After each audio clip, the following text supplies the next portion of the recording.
goes Oregon. What a tough day it has been to be a Pac-12 team. But you know what? We're going to get into just how comfortable the Pac-12 will be. Let's go to the #1 college football show.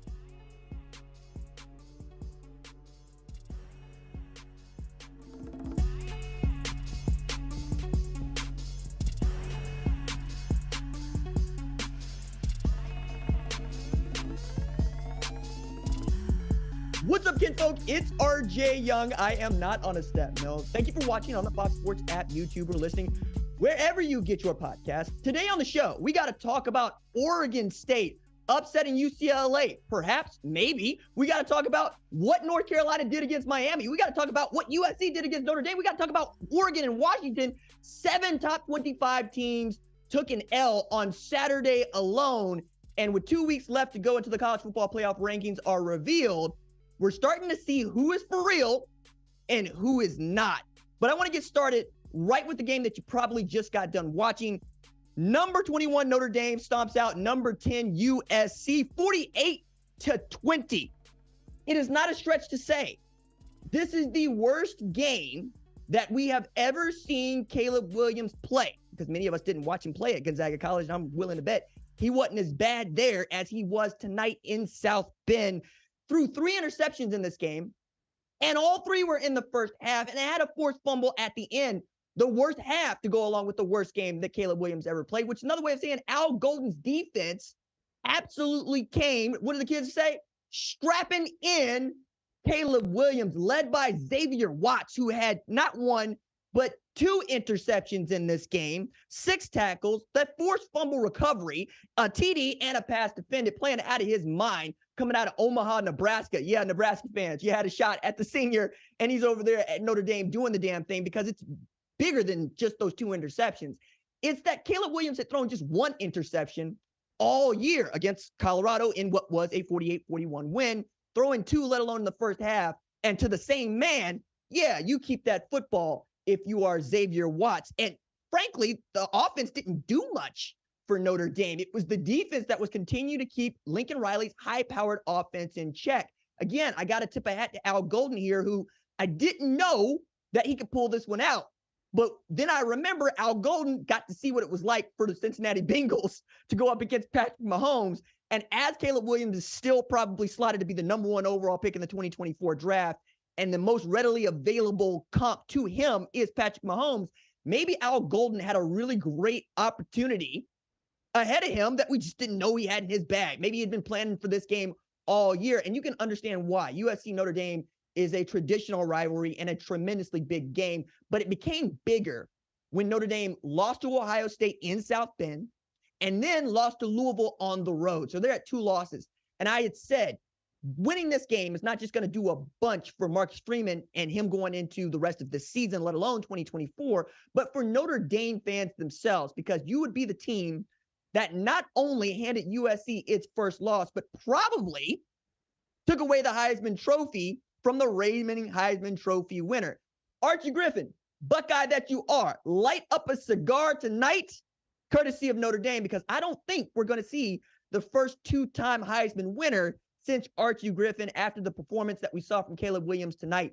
You got the special teams involved with the kickoff return for touchdown from Jadarian Price. Again, the defense was outstanding. Audric Estime looked great. We're already hearing about Jeremiah Love and what some NFL evaluators are looking at him to do as a true freshman. But with 4 general managers representing NFL teams at South Bend tonight, you got to believe that they were all watching number 13 at USC. And I think a lot of guys playing defense for Notre Dame absolutely made themselves some money and moved up in the draft based on what they did against Lincoln Riley's offense tonight. Again, this offense for USC had been the reason it was a top 10 team, and Caleb Williams, the reason that offense goes. It is not a stretch to say we haven't seen a Lincoln Riley game this bad in quite some time. As a matter of fact, I think we can take it back to his time at Oklahoma and not have seen a game this bad for a Lincoln Riley coach team. I mean, even against LSU in the 2019 Peach Bowl, Oklahoma put up 28 points. This USC team was held to 20. It's a USC team that had put up 40 or more points in every game it had played until now. Again, I would say that It's not whether or not you are going to score 40, it's whether or not you're going to give up 40. Turns out they gave up 48 and could only score 20 because they could barely move the football. Even when you were getting a little bit from Zachariah Branch, even when you were getting a little bit from Austin Jones, from Mario Williams, you couldn't quite turn those things into sustainable drives. And when you could, you were giving the ball away. Again, tremendous play from the defense at Notre Dame. 5 turnovers that defense forced. 6 sacks of the Heisman winner at quarterback.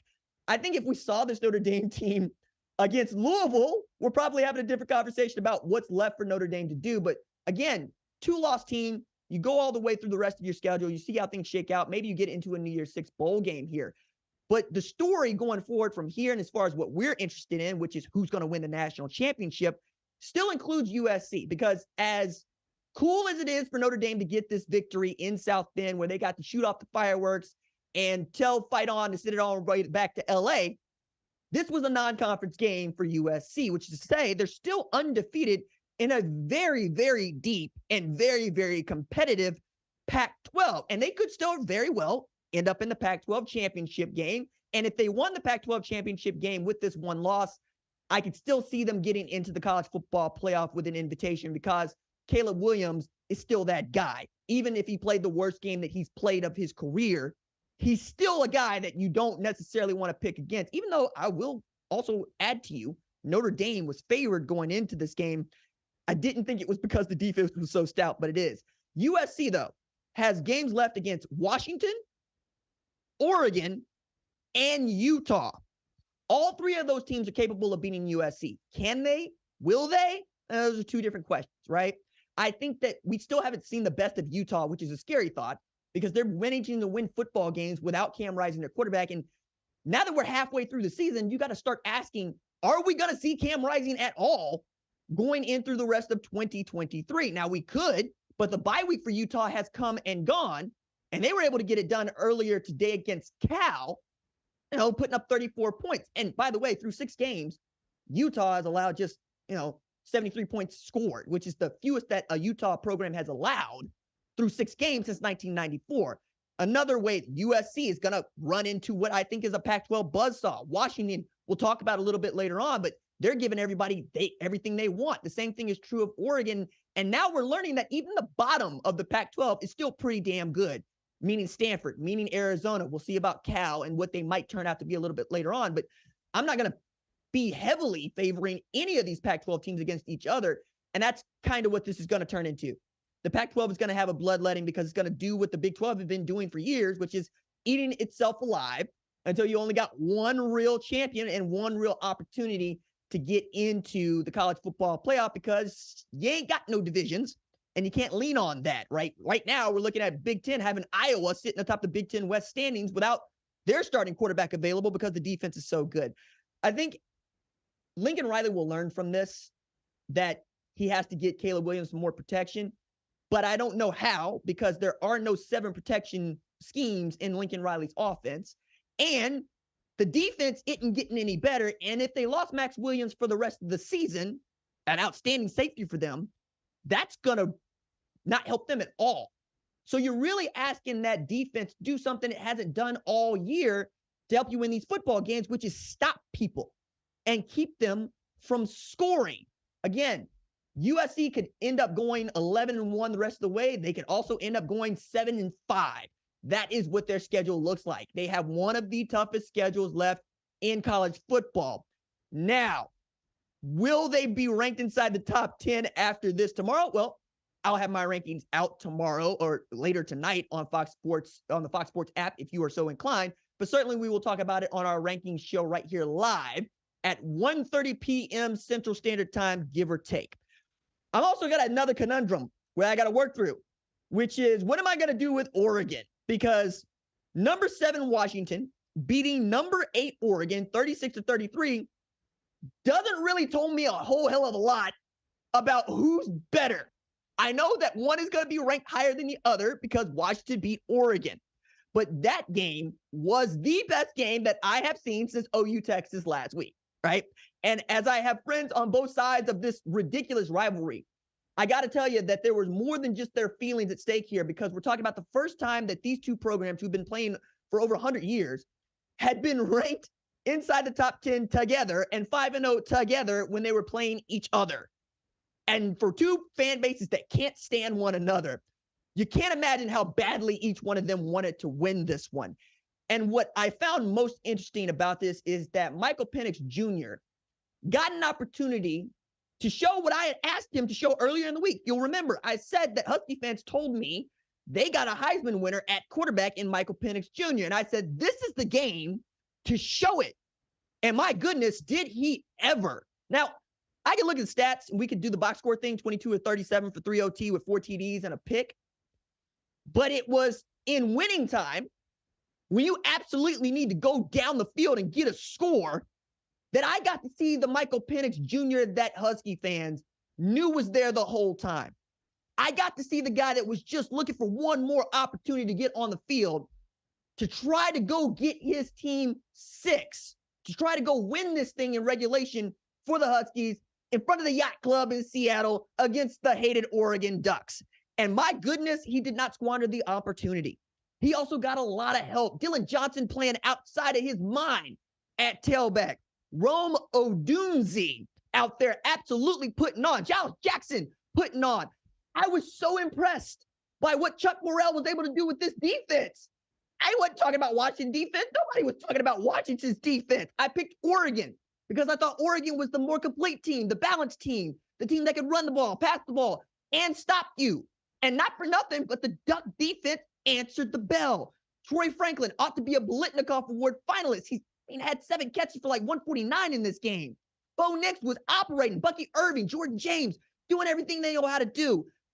But this game came down to coaches and their decisions or mistakes. Okay? If I was going to tell somebody who didn't watch the game to one stat to tell me what this was about, it would be look at who converted their 4th downs and look at who did not. Now, I've always thought it was controversial to go for it on 4th down, but you will only go for it on 4th down if you understand that you're going to go get it, right? There are programs that that's part of their DNA. And I think Dan Lanning wants it to be part of their DNA. So heading into halftime, you have an opportunity to kick a field goal, get 3 points, right? And get the ball back to start the second half. But he wanted to be aggressive. He says, that's who we're going to be. We're going to go for it on 4th down. They turn the ball over on downs. Now, I would have wanted to take the points because I think that the name of the game is scoring them, not converting 4th downs. Okay? So that's 1. 2 is you had opportunities here where you could have punted the ball, gave it back to Michael Penix Jr. and them, perhaps inside the 20, and make them do what you had to do at the end, which is go the length of the field and try to go get 6. But if you took the 3 there, you at least have to go get a touchdown and then the 2-point conversion for them to beat you. I'm saying that Dan Lanning lost this game for Oregon. The Oregon players did not. And Dan said what he said the last time he played Washington, which is the last time that he lost to Washington. Hey, this game is 100% on me. You can say that the first time. But if you say it the second time, we don't necessarily believe you. Because the thing that college football coaches tell us that they want from us is to learn from our mistakes. How are we supposed to feel about you going for it on 4th down when you know that it didn't work the first 2 times you tried? And how are we supposed to feel about your play calling if you're going to come to a post game following a loss to Washington and say it's 100% on me? You got to do better than that at this point. And frankly, we're paying much closer attention to what coaches are doing in these winning time situations because they have led to some really interesting outcomes. Like earlier, Notre Dame, Marcus Freeman, 10 men on the field against Ohio State. Mario Cristobal choosing to run the ball instead of taking a knee.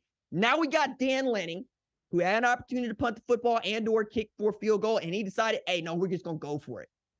No, dog, that's just not going to work, especially when you got these dudes playing out of their minds and you're on the road. You are not in Autzen. You are in a hostile environment where those dudes can't hear themselves think.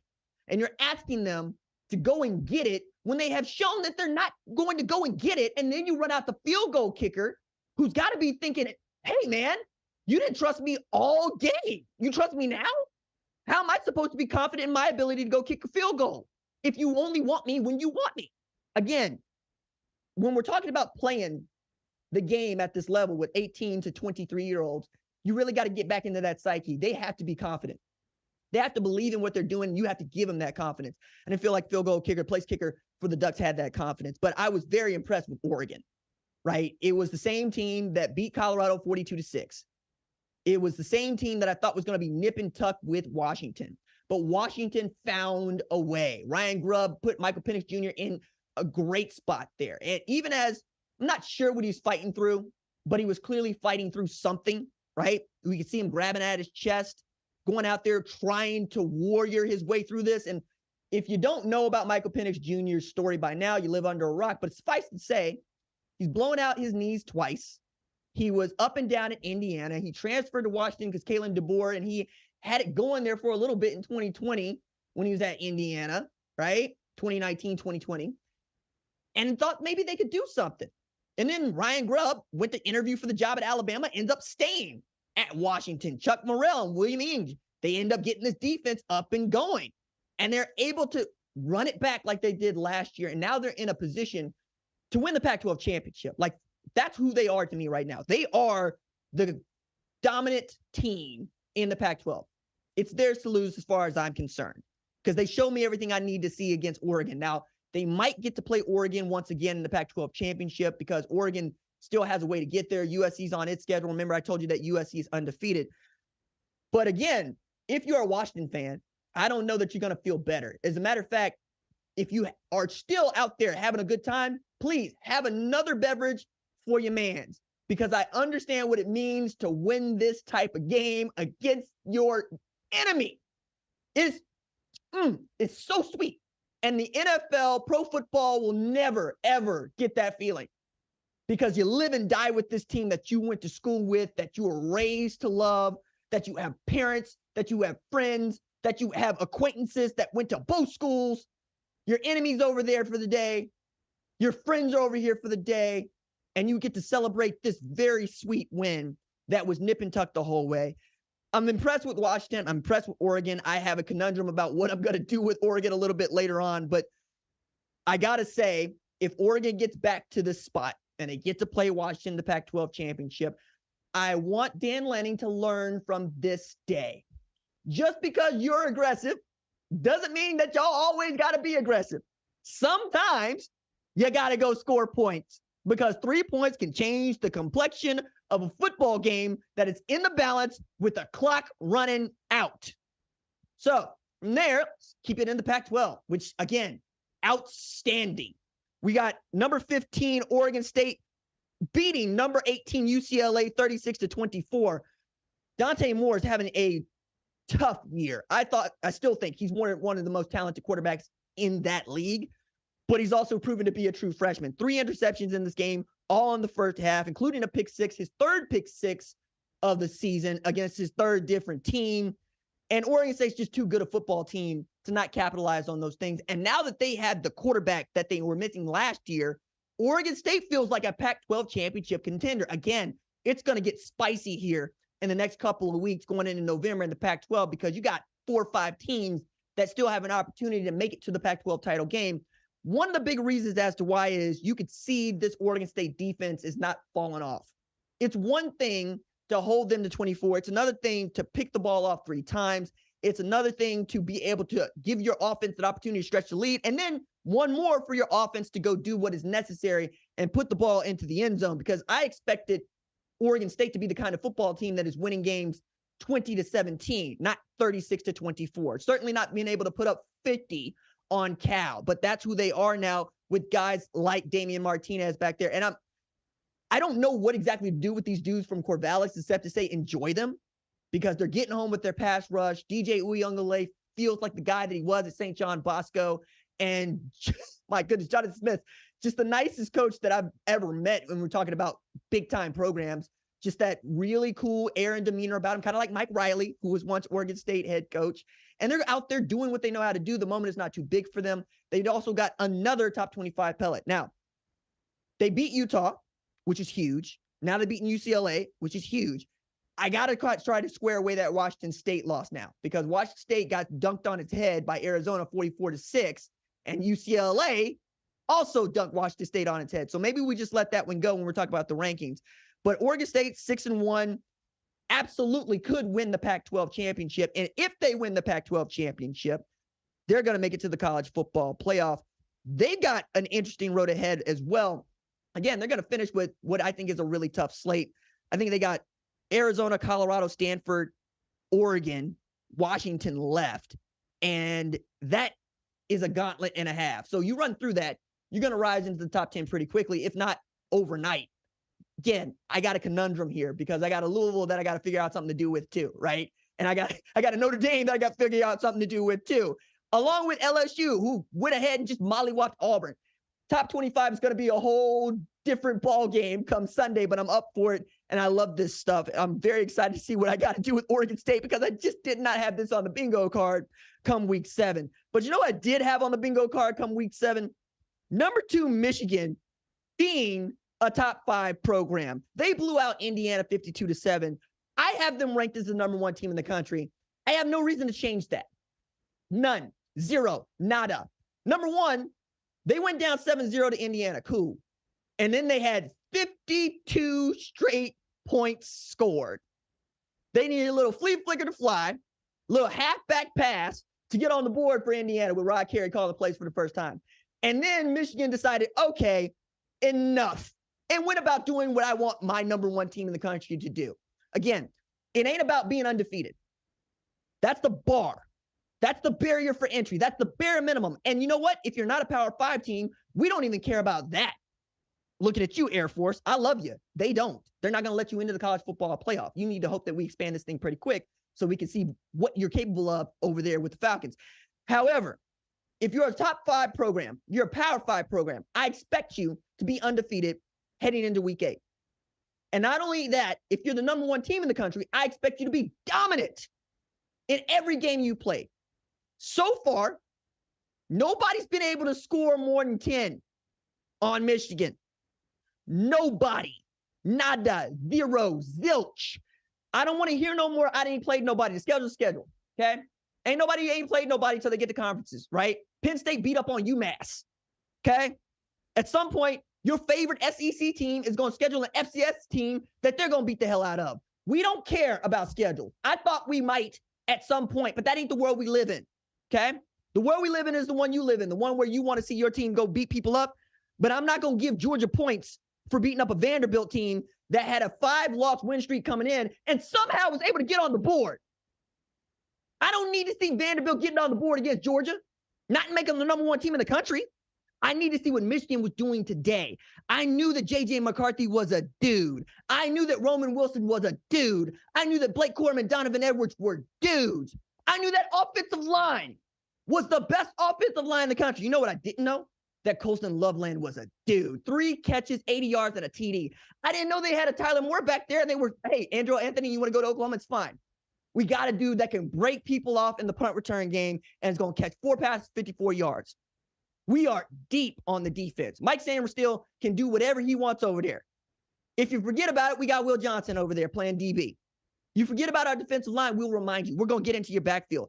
4 turnovers for the Michigan defense, allowed just 232 total yards. Again, you'll say, RJ, but it's Indiana. Okay, and? Is Indiana a Big Ten team? Yeah, Indiana is a Big Ten team. Just like Purdue. Just like Rutgers. Just like Michigan State. Somebody's going to be bad every year, guys. That's how this works. But are you dominating the people that are bad? That's what I want from you. Be dominant. Again, we're not interested in the flim flam. We're interested in the bing, bam, bam. Look, the reason that we were all down on USC before Notre Dame is because we didn't trust how they were winning football games. So I'm not going to let you do the same against a Michigan team that is doing everything I ask it to do. Everything. Go beat the hell out of the people that you're supposed to beat the hell out of. And then let's look around and see what it is. But you know what?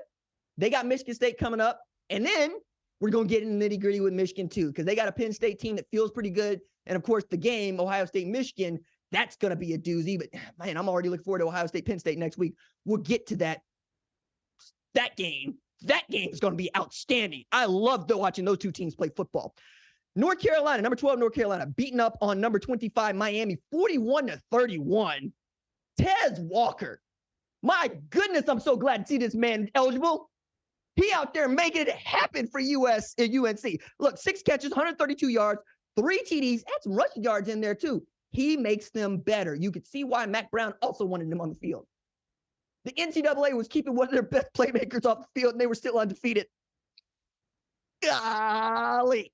All right, so we got Drake May out here who had a ho-hum performance by his standards. 17 of 33, 273, 4 TDs, no picks.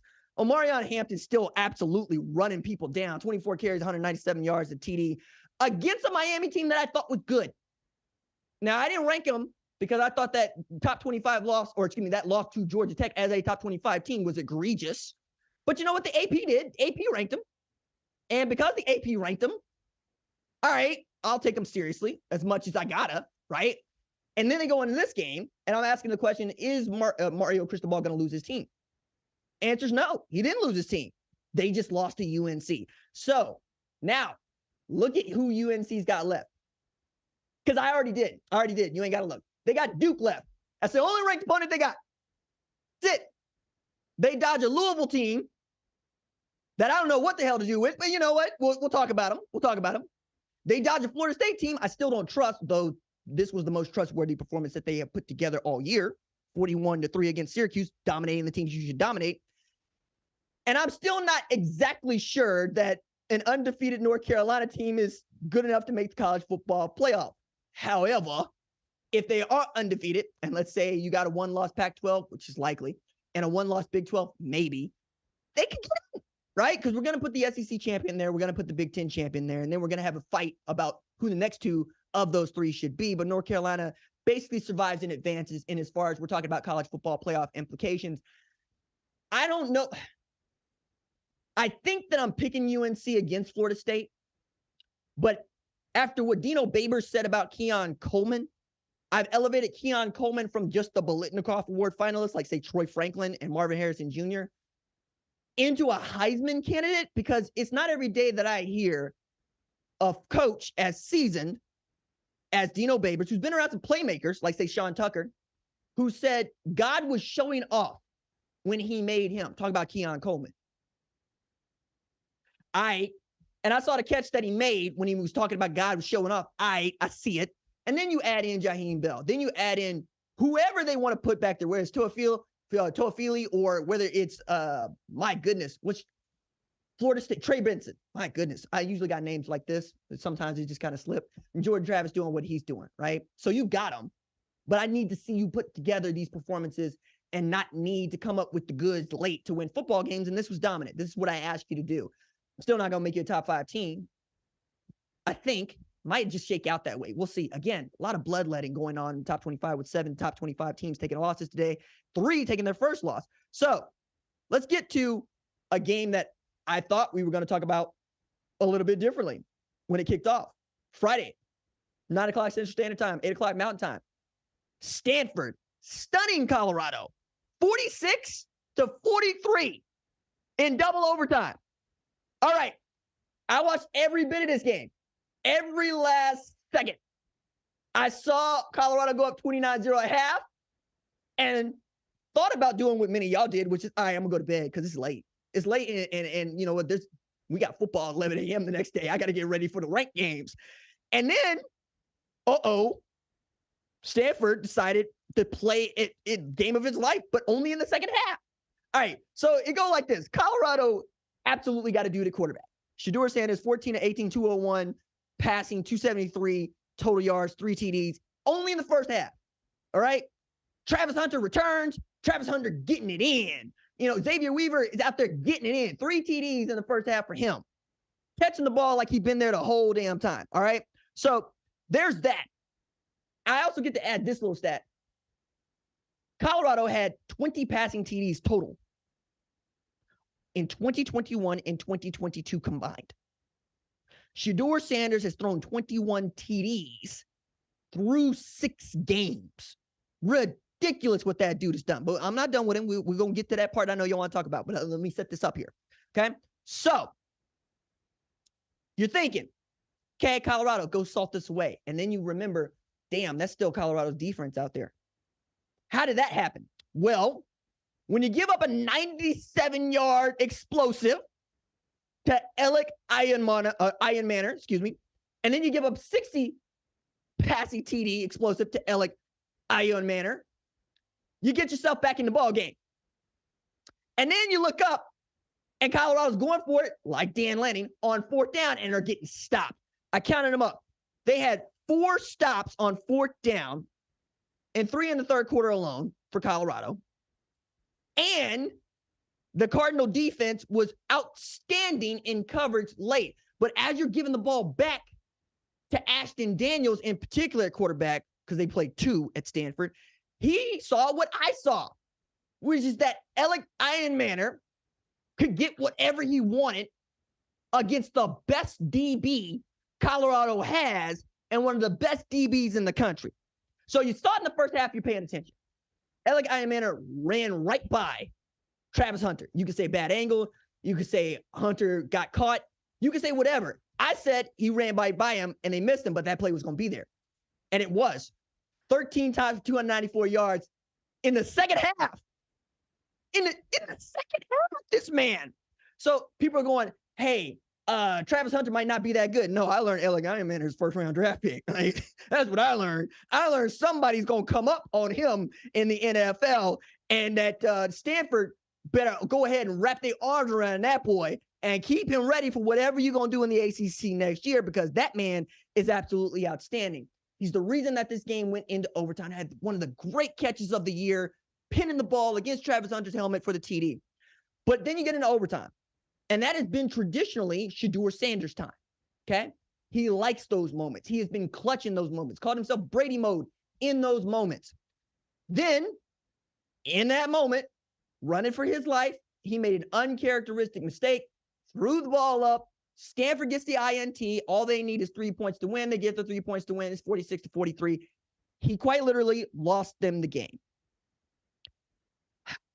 Colorado's defense gave up 46 points in 1 half and 2 overtimes of football. And remember, we changed the overtime rules where you just can't run it up, a la Texas A&M, LSU. Okay, Charles Kelly is going to have one hell of a come-to-Jesus meeting with his defense, because that can't happen. But when you got your best player on that defense, you got to ask yourself, what did 12 do? And did he do enough, or did we overdo it with him in his first game back off his lacerated liver? Now, Travis Hunter playing both ways, DB and wide receiver, played over 100 snaps, right? I got these producer Tyler doing yeoman's work finding this stuff out. 157 total plays against Stanford. 38 passes either thrown to him or against him combined, okay? He caught 13 of those, 13 of 19 targets for 140 yards, 2 TDs. That is a great day for a wide receiver, let alone a guy going both ways. But on defense, he was thrown at 19 times. He gave up 11 catches for 158 yards and 2 TDs. Simple question. Should he be playing this many snaps, coming back from injury, or just at all?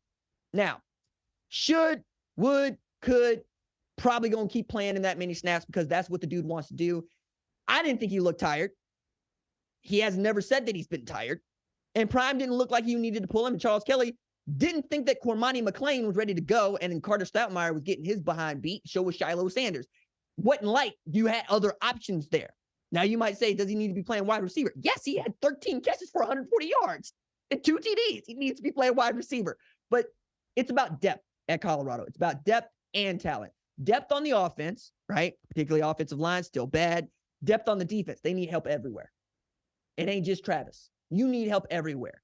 If you feel like you can go at Travis Hunter, that means the rest of the defense is also something that you absolutely going to exploit. So as Colorado fought this pivotal game for them, man, because they could have gone 4-3 when they could have been 5-2. And now with the schedule that they got left, it's really rough to see where they're going to get their next 2 wins to get to bowl eligibility, but they could still do it. I think it's still there for them. It's just not going to be easy because you don't have no easy wins left. Your last 2 easy wins went out the door. Okay? That's it. Arizona State and Stanford. Those were the ones you were supposed to win, and you split those. Now you got to find something nasty. You got to find something gritty, and you got to lean into who you are. This ain't the time to turn down who you are. You better turn it up. You better come loud. You better come proud. you better finish strong, just like this show. All right.